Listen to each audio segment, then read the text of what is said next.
Hello everyone, welcome to our channel. In this video, I'll teach you how to download FNB Bank on your mobile phone.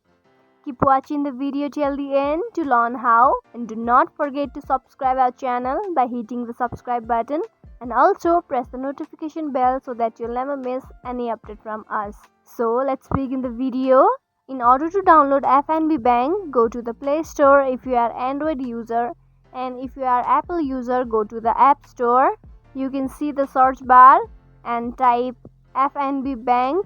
You can see the FNB banking app. Before installing the app, make sure to know about this app.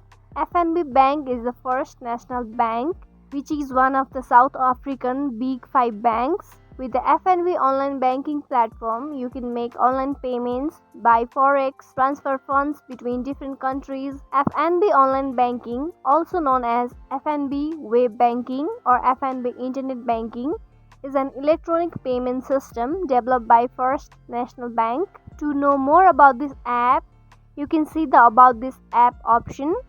Here you can see the description of this app. You can read it. While downloading the app, make sure your internet connection is strong. Once the installation is complete, you can open the app. To run this app, you need to log in your account. You need to set up your profile, and then you can use this app. So this is how you can quickly download FNB Bank on your mobile phone. Hope you like the video. If you like the video, give us a thumbs up. I will be back soon with more informative videos like this. Thank you for watching.